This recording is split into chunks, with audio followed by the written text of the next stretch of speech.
Pastor Ray Frank, Syracuse Wesleyan Church. And today is Monday, January the 5th. Wow, we've started into a new year, 2026. So how are your New Year's resolutions going so far, these first 5 days? Well, I got this information from a recent Jim Dennison article that he publishes. He says Statistic Brain Research Institute has compiled some interesting facts regarding New Year's resolutions. 45% of Americans usually make New Year's resolutions, but only 8% are successful in achieving them. However, 49% have at least infrequent success, almost half. Only 24% never succeed in fulfilling their resolutions each year.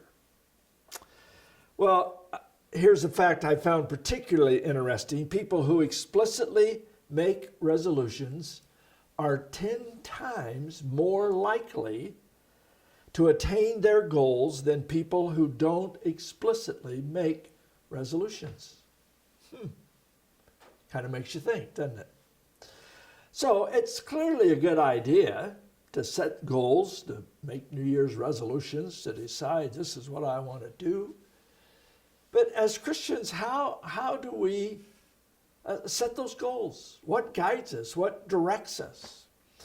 Well, Dennison in his article pointed out that for the Christian, the most important thing to do is what Jesus gave us to do. He was asked on one occasion, what's the most important commandment? Now, it was kind of a trick question, but Jesus had a great answer. He said, love the Lord your God with all your heart and with all your soul and with all your mind. This is the first and greatest commandment, and the second is like it. Love your neighbor as yourself. All the law and the prophets hang on these two commandments. So if loving God and loving my neighbors are the most important things that I am supposed to be doing, then what actions do I need to do to make that happen?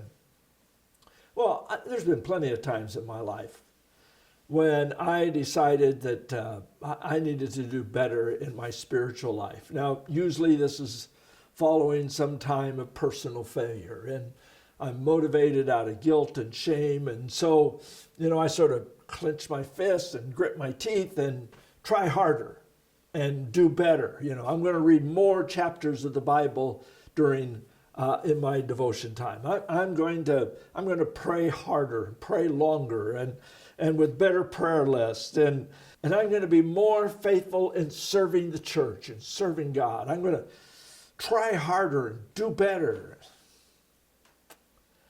Well, most of the time, in those attempts, those are good things to try to do, but in those attempts, I rarely made any actual gains spiritually. In fact, the effort became more and more, a burden to bear and an obligation to try to fulfill. And eventually, I would kind of sigh and give up and decide I can't change.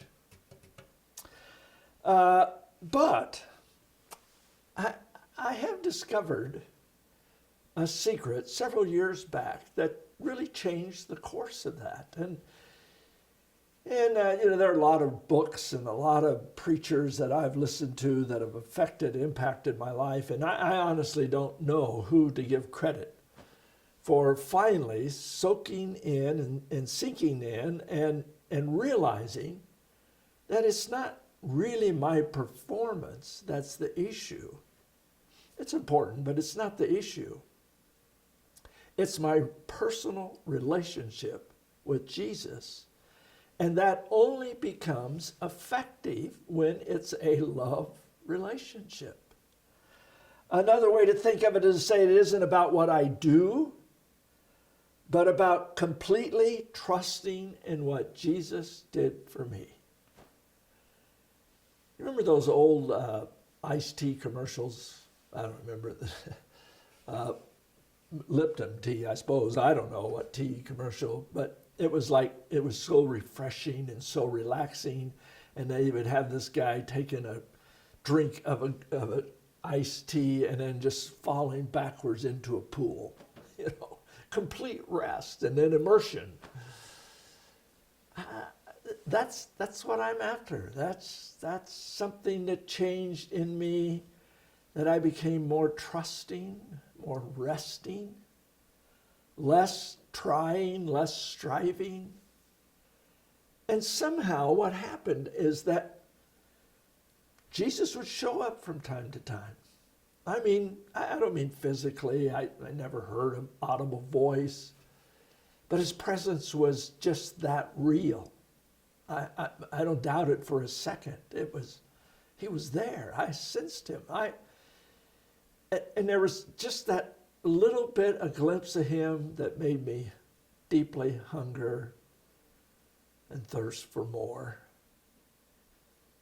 And I have discovered that when I let that be the motivating force, instead of guilt and shame and ought to and should, but I want to see Jesus. I want to feel his presence. So I gladly dive into the Word. I thankfully quiet my heart in prayer and just rest in his presence. Not about what he does for me, not about trying to get his gifts, but just him, Jesus himself.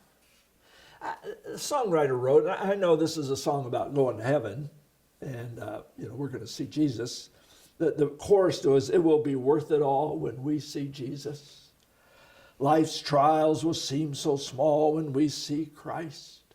One glimpse of his dear face, all sorrows will erase. So bravely run the race till we see Christ. I know that's the intention of that song, is to picture us when we get to heaven and we see Jesus. But can we apply it to our devotional life? Just one glimpse of his dear face.